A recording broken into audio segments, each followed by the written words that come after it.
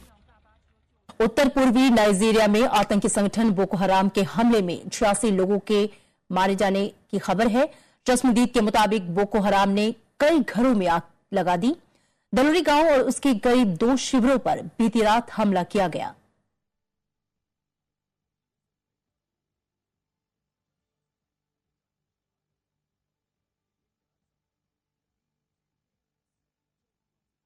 चीन ने दक्षिण चीन सागर में विवादित द्वीप की ओर युद्धपोत भेजने के अमेरिका के कदम को गैर जिम्मेदाराना बताते हुए सख्त ऐतराज जताया है। चीन ने उसे उकसावे की कार्रवाई करार देते हुए चेतावनी दी है कि इससे क्षेत्रीय स्थिरता के लिए बहुत खतरनाक नतीजे हो सकते हैं। चीन के रक्षा मंत्रालय के प्रवक्ता यांग युजुन ने कहा कि चीन की संप्रभुता की रक्षा के लिए चीनी सैन्य बल हर जरूरी कदम उठाएंगे। चीन का बयान उस वक्त आया है जब guided missile destroyer USS Curtis Wilbur Zhongjian Dao द्वीप के 12 समुद्री मील के एक क्षेत्र में चला गया था। अमेरिका के रक्षा मंत्रालय के प्रवक्ता मार्क राइट ने कहा कि पार्सल द्वीप पर दावा करने वाले पक्षों के समुद्री दावों को चुनौती देने के लिए ऐसा किया गया है। और भारत ने ऑस्ट्रेलिया को सीरीज में 3-0 से मात दी है। रविवार को सिडनी में दोनों टीमों के बीच रोमांचक मुकाबला देखने को मिला। टीम इंडिया ने विशाल स्कोर का पीछा कर जीत दर्ज की। इसके साथ ही T20 रैंकिंग में भारत पहले पायदान पर पहुंच गया है। 140 साल के क्रिकेट इतिहास में ऑस्ट्रेलिया पहले घरेलू सरजमीं पर क्लीन स्वीप के लिए मजबूर हुआ। सुरेश रैना के इसी शॉट के साथ टीम इंडिया ने ऑस्ट्रेलिया को T20 सीरीज के तीसरे मैच में शिकस्त दे दी और भारत को T20 रैंकिंग में पहले नंबर पर पहुंचा दिया। सिडनी में भारत और ऑस्ट्रेलिया के बीच खेले गए तीसरे और आखिरी T20 मैच में भारत ने ऑस्ट्रेलिया को 7 विकेट से हराया। I feel the batsmen were doing really good job. What really happened was the bowlers started chipping in more. Yes, it may be the extra fielder that they get in the T20s, outside, so the spinners feel a bit more comfortable. Also, the execution of the Yorkers was very good. And at the same time, I think the batsmen, they gave that extra 10%, after playing 4 or 5 ODIs. Match में पहले बल्लेबाजी करते हुए Australia ने भारत के सामने जीत के लिए 198 रनों का लक्ष्य रखा था।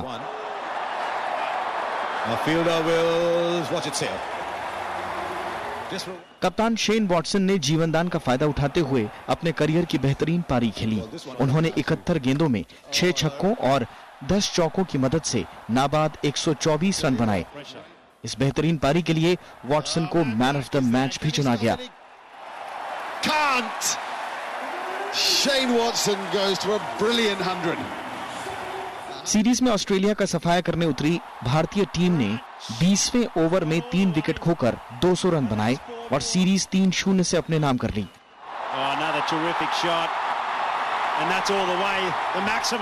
भारत की तरफ से रोहित शर्मा ने 52, शिखर धवन ने 26 और विराट कोहली ने 50 रन बनाए। जबकि सुरेश रैना ने 49 और युवराज सिंह ने 15 रनों की नाबाद पारी खेली।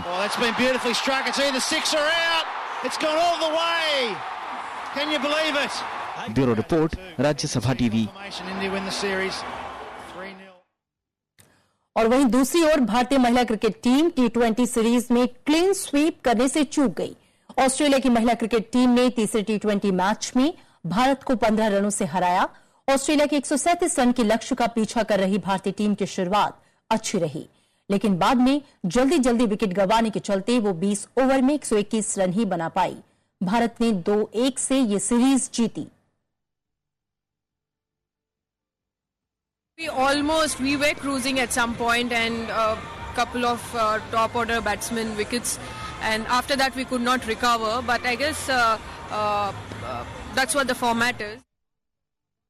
दुनिया की नंबर 1 खिलाड़ी नोवाक जोकोविच ने 30 बार ऑस्ट्रेलियन ओपन का खिताब अपने नाम कर लिया। फाइनल में जोकोविच ने ब्रिटेन के एंडी मरी को सीधे सेटों में 6-1, 7-5, 7-6 से हरा दिया।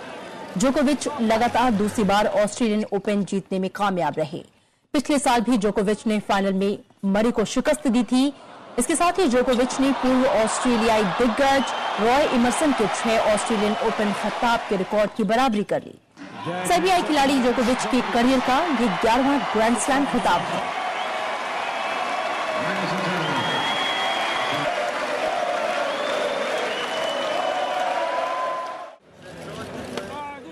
अभिनेता और रंगमंच के कलाकार A.K. हंगल का आज जन्मदिन है।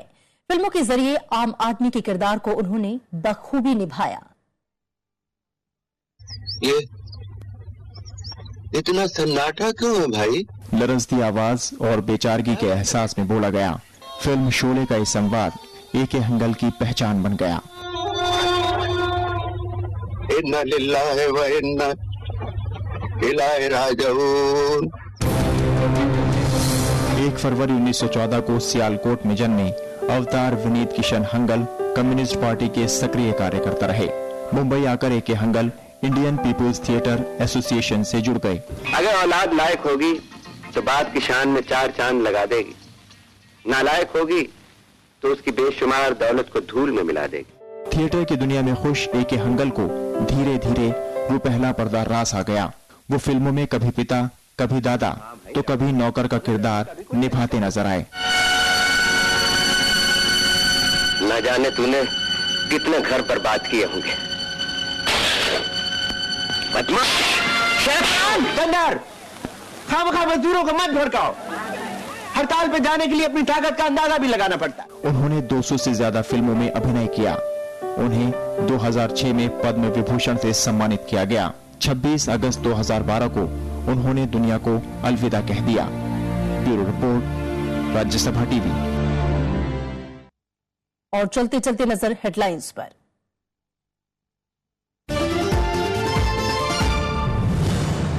जम्मू कश्मीर में सरकार गठन पर रस्साकशी, पीडीपी ने बढ़ाया दबाव, कहा बीजेपी से ठोस आश्वासन के बाद ही फैसला।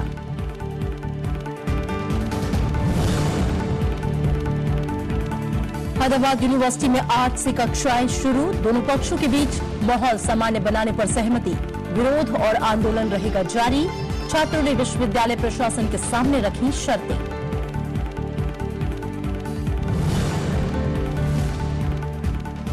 उपराष्ट्रपति आज ब्रुनेई और थाईलैंड के 5 दिवसीय दौरे पर होंगे रवाना। लुक ईस्ट नीति पर होगा जोर, निवेश और व्यापार बढ़ाने के कई समझौतों पर हस्ताक्षर की उम्मीद।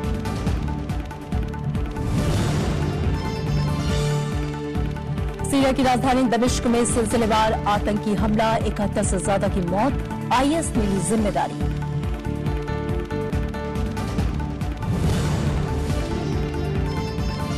और टीम इंडिया ने रचा इतिहास, ऑस्ट्रेलिया को पहली बार क्लीन स्वीप के लिए किया मजबूर। T20 सीरीज 3-0 से जीतकर पहले पायदान पर पहुंची टीम इंडिया।